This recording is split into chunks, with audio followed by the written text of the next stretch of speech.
Leave and don't come back." My father's voice thundered across the kitchen, rattling every bone in my body. I stood frozen, grocery bag still in my hands. 10 hours at work, skipped lunch, aching feet, and this was what I came home to. His words sliced deeper than he knew. But what none of them expected was that I would listen. I left that night. Weeks later, when their world started crumbling and they came begging, what I said next left them absolutely speechless. If you've ever been taken for granted, if you've ever been drained by people who only remembered you when they needed something, hit that like button, subscribe, and stay with me. Because this is a story about walking away and serving the kind of revenge that no one sees coming. The paper grocery bags cut into my palms as I struggled through the front door. My wrists ached. The hall smelled like fried onions mixed with floor cleaner, a scent that clung to everything in this house. My shoes squeaked against the linoleum as I crossed the kitchen. Inside, no one looked up. No, "Hi Clara," no thank you. Just silence, except for the muffled sound of the TV where my brother Ethan was camped out. I set the bags on the counter and exhaled, my shoulders sagging from the weight of work errands, and this family that felt less like love and more like obligation. Then I heard him. "Did you get my message?" My dad's voice was sharp, cutting straight through my exhaustion. I half-turned. "About what?"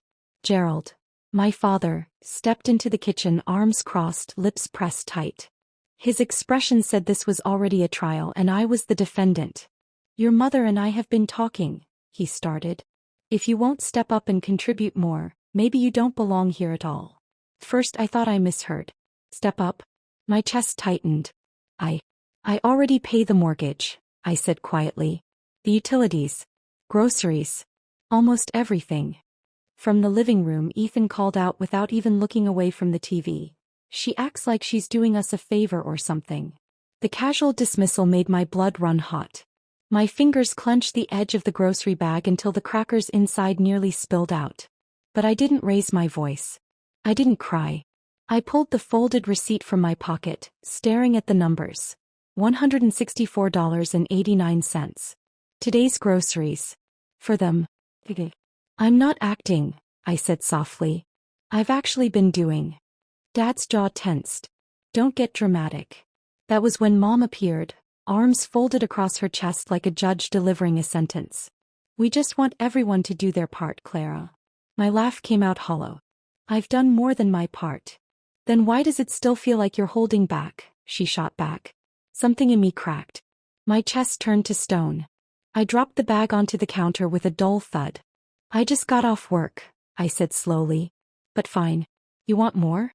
I'll give you something." They looked at me, waiting for a meltdown. A scream. Tears.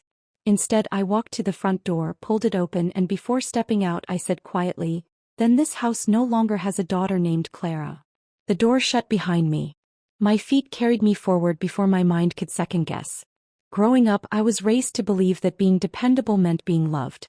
If I came through, I mattered. If I sacrificed, I belonged. It started small. I was 16 the first time I covered a utility bill. Mom had overdrafted the account. Again. I used half my grocery store paycheck to keep the lights on. She kissed my forehead and whispered, "You'll always take care of us." That sentence became a prophecy. By 25, I was covering Wi-Fi, water, and most of the groceries without being asked. By 28, I was forwarding money for their car insurance and secretly paying off Ethan's overdraft fees. He got the latest phone every Christmas. I hadn't upgraded mine in 4 years. When Dad's prescriptions weren't covered, I drove across town on my lunch break to pay for them. No one reimbursed me. No one even offered. "Family supports each other," Mom would say. But family didn't support me. It wasn't until one night before tax season that the truth hit me like a punch to the gut. I opened my laptop and made a spreadsheet. Every transaction I had covered for them in the past 8 months. Utilities. Groceries. Car repairs. Credit card minimums. Ethan's therapy bills. The number at the bottom, $18,426.17. I stared at it for a long time. Not because I expected them to pay it back, but because I needed proof. Evidence that I wasn't imagining the drain. They didn't see me as a daughter. They saw me as coverage. That was the night I decided to step away. My new apartment was small, beige-walled, carpet-worn, thin. But it was mine. I moved in with 2 suitcases, a coffee maker, and a bookshelf I spent an hour assembling alone. No one offered to help. And for the first time, that didn't hurt. The absence of their demands felt like space. Space to breathe. Space to exist. Their texts came anyway. Long guilt-ridden paragraphs from Mom. Short cold ones from Dad. Call your mother. Ethan's were just Venmo requests. I didn't block them. I simply turned off notifications and let the silence stretch between us like a new language I was learning. My bank account pinged less now. No surprise transfers. No frantic overdraft deposits. Just stability. At night I cooked dinner for myself. Real meals. Fresh vegetables, simmering sauces. I lit a candle once just for the scent and sat down to eat in peace. The hum of the ceiling fan at night became the first sound of freedom. My body, for the first time in years, didn't feel like it was bracing for the next demand. I started sleeping through the night. 8 hours. Sometimes 9. There was no applause. No audience. Just me, quietly rebuilding a life I should have had all along. 3 weeks passed like this. Then one Wednesday morning as I stepped into the office, my phone buzzed. Dad's message glared up at me. Why didn't the card go through? No greeting. No question mark. Just those 7 words typed like I was a failed employee. I didn't reply. I didn't even stop walking. I set the phone face down on my desk and poured myself coffee. By noon, Ethan was calling. I ignored him. He called again. And again. On the 4th attempt, I picked up. You knew we needed that money, he snapped before I could speak. I stayed silent. You think you can just stop helping and nothing happens? You think you're better than us because you've got some little apartment and a spreadsheet. I still said nothing. He hung up with a scoff, not even saying goodbye. That night something told me to look deeper. I logged into the county's public property portal, typed in my parents' address. The words glared at me, pre-foreclosure. Final notice issued. My stomach didn't drop. My hands didn't shake. I had been sending $1,300 a month. Sometimes more. I thought I was preventing collapse. But now I saw it clearly. The money didn't go to the bank. It went somewhere else. That was the night I realized the truth. They hadn't needed a daughter. They had needed a system. And that system had just shut down. That night I sat on my floor, staring at the foreclosure notice glowing on my laptop screen. 3 weeks of silence, of peace, of finally putting myself first. And here was the truth. My so-called help hadn't saved them. It had only delayed the inevitable. They hadn't used my money for the mortgage. They had used it for everything else. Dental work. New appliances. Ethan's car repairs. Groceries. Though half of what I bought still rotted in the fridge untouched. I closed the laptop. I didn't need more details. The truth was enough. They hadn't wanted a daughter. They'd wanted a safety net. And I had finally cut the ropes. 2 days later the phone rang again. This time it was Mom. I let it buzz, untouched, until the sound cut off. The silence that followed was sweeter than any lullaby. But by Sunday afternoon something in me shifted. Maybe it was the quiet finality of the foreclosure notice. Maybe it was years of swallowing words, of biting back truths. I dialed their number.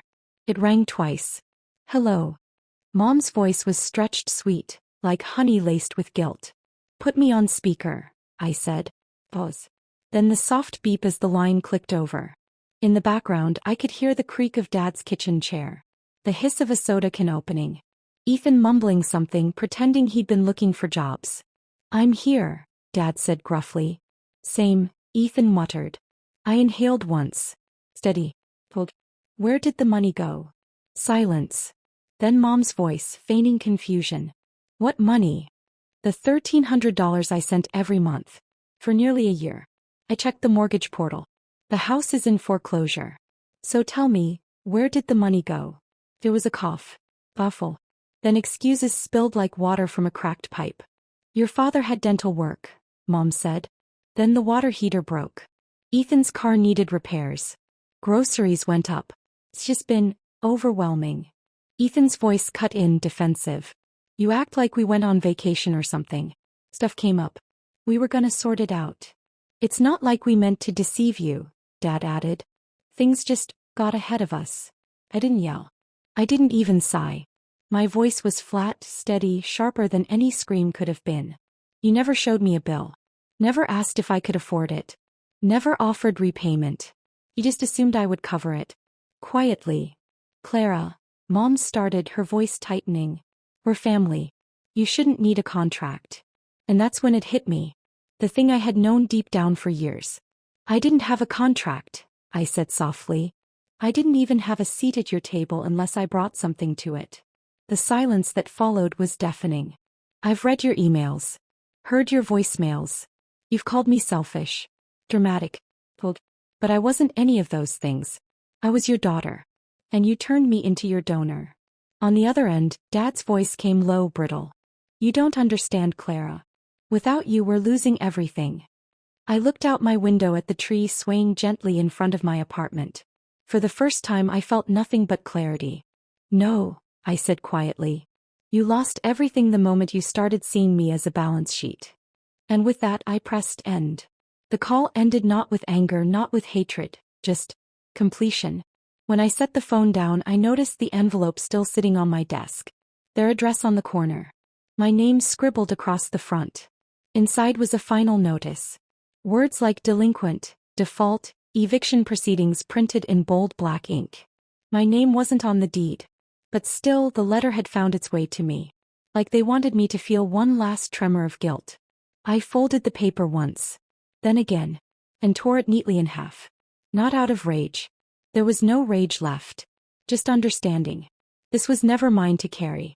That night, I opened our old family group chat. My thumbs scrolled through years of messages. Grocery lists. Receipts. Passive-aggressive emojis.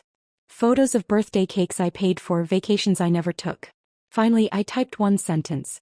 I'm not your backup plan anymore. Goodbye. Then I left the group. One by one I blocked them all. Then. The phone went still. Not silent. Stillness is different from silence. Silence waits for something. Stillness accepts. And I chose stillness. For the first time in years, I walked into a store with only myself in mind. A boutique I always passed on the way to work, the kind of place I once thought was too indulgent. Inside, I tried on a pair of soft leather shoes. They fit perfectly. I paid full price. No guilt. No hesitation. When I stepped outside, I didn't feel like someone escaping. I felt like someone returning to themselves. Later that evening, I cooked dinner just for one. Pasta simmering, garlic filling the air. I poured a glass of wine and lit a candle I had been saving since last Christmas. The flame flickered steadily, almost knowingly, as if it understood that something final had settled inside me. That was my revenge. Not shouting. Not dramatic confrontations. Not even repayment. It was silence. Stillness. Walking away and letting them face the collapse they had built for themselves. Because when you take someone's love, their care, their loyalty, and you treat it like an endless ATM, you don't just lose their money. You lose them. And when they called again, begging, demanding, cursing, my phone stayed face down. Their world fell apart without me. And mine finally began. Sometimes revenge isn't fire and fury. Sometimes the sweetest revenge is walking away, removing yourself from the cycle and letting people feel the weight of what they lost. If this story gave you chills, hit that like button and tell me in the comments, what's the most satisfying revenge you've ever witnessed? And don't forget to subscribe for more dark, emotional stories just like this one. Because sometimes, letting go is the sharpest justice of all.